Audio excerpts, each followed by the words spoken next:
Welcome back to my channel, Word Steps. I am so excited. Natasha, thank you so much for coming back. My pleasure. Thanks for having me again. There is so much to talk about, and I just couldn't cram it all in one session. So today we continue our journey in learning about anxiety, a little bit of OCD, but really we're going to be exploring anxiety and kind of walking together on little steps towards resolving or crushing it. That's what you were talking about the last time, which I absolutely love. Um, you often in your podcast, and remember that you'll find all the information that we talk about right in the description below, about exposure. Can you explain in your really simplistic term, what do we mean by exposure? Exposure comes from a type of cognitive behavioral therapy called exposure with response prevention. And in very simple terms, it just means getting somebody to expose themselves to whatever creates their anxiety or discomfort and teaching them how to sit with that discomfort without doing anything to reduce that discomfort so that they kind of like build their anxiety or OCD muscles. Their tolerance builds and they're able to handle those situations without that level of discomfort moving forward over time. And how do you gauge the initial level of exposure? It will be different for everybody. So with the kids that I work with, we kind of problem solve. We like brainstorm together. Like, let's talk about all the things that kind of really upset your anxiety or OCD. We write down all those situations and we number them from 1 to 10 as far as how uncomfortable they are. And then we talk about which one would you pick? And sometimes they are motivated to work on something because it's impeding something they love. So for some kids I work with, maybe like their art supplies or maybe their gaming system, or maybe they can't have their friend over or something that's really impacting their life. And other times they're shut down. They don't want to work on it. And we have to find the tiniest little thread that just says, could you do this one little thing? And normally it's something that is not going to evoke a lot of anxiety. And it's just getting them to take that first step, so that they can take another step and just get them on that path. I like that you start straight away from the point of view of an objective. So the child also is in control.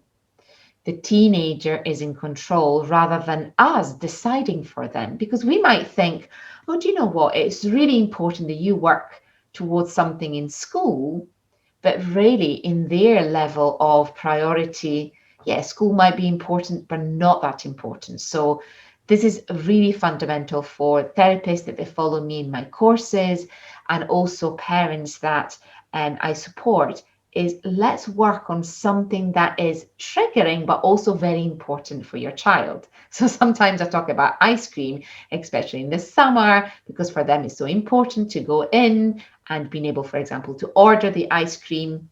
So we're looking then at exposure, so almost like a ladder, isn't it? So in terms of, like, let's say social anxiety.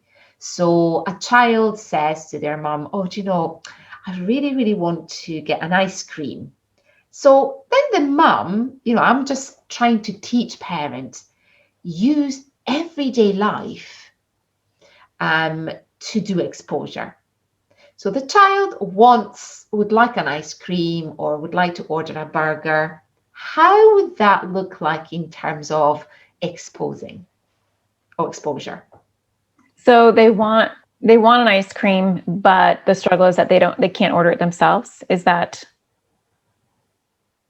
So it really depends on the child. And I'm not a selective mutism expert. So if it's SM related, that wouldn't be my forte. That's obviously. Yeah. But let's just say it was just regular anxiety, because I don't know the approaches for SM. But incrementally, you might say you can get ice cream, or like we're going to go out for ice cream as like bravery points. It's like a bravery challenge, and the bonus is that you're going to be able to have ice cream. So I would actually turn the idea of getting the ice cream as part of the prize. That you and I can go out and get some ice cream, even though like it's not time for ice cream or we weren't going to get ice cream. So the gamification of earning something is key. So that's why I'm kind of starting with that. But then I might say something like, what number would you be if I ordered your ice cream, but then you said your flavor? She'll have a cone, what flavor do you want? And then tell him. So I might start with that. And they might say, well, I don't know, that's a 5. Well, what number would it be if you just said, can I have vanilla? Okay, well, that might be an 8. Or what number would it be if you handed, you don't want to do any of, like, let's say I have a child who doesn't want to do any of it. I said, okay, that's fine. But how about when we would check out, can you hand the money to the cashier? So what I'm looking for is some buy-in. I want to know where they want to start, and I'll start with wherever they want to start. And then from there, we build our ladder. So if it's, I'm only willing to hand the money to the cashier, okay. And then next time, it'll be something a little bit less comfortable. Well, last time you hand the money to the cashier, that was amazing. It was really impressive. What's another little step that you can do? I make them do all the work if they're willing. You'll have some kids who are shut down, yes. But I'll just say, what's the next little step? And I'm amazed with a child that is motivated or has some buy-in that they'll come up with things I would never have even thought about, because they know their anxiety. So they know, like, oh gosh, and then like to say hi would be really scary, or, I don't know with this example, but I think kids will have insight into their own fears. So giving them an opportunity to create it is where you want to start. I, again, think that you've touched on some very important points. You are, in that type of system, you're teaching the child to problem solve. So the child is in control rather than have somebody else that is in control of their steps. So I think that, again, naming neuroscience, that helps the child to overgeneralize. Because, the most important thing is, once we go over certain things or certain scenarios, we want somehow the child to be able to understand, well, if I've been able to do this in the ice cream shop, will I maybe try in the sweetie shop? So again, the child is in the center, so very much child-centered approach.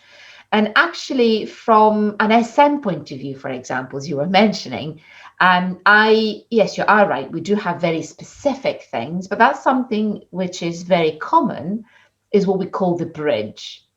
So the child's goal is to order the ice cream, but they can, for example, order it via you. So we are desensitizing that child to use their voice directly to us and not yet towards the person that is selling the ice cream. So to be fair, it's pretty similar.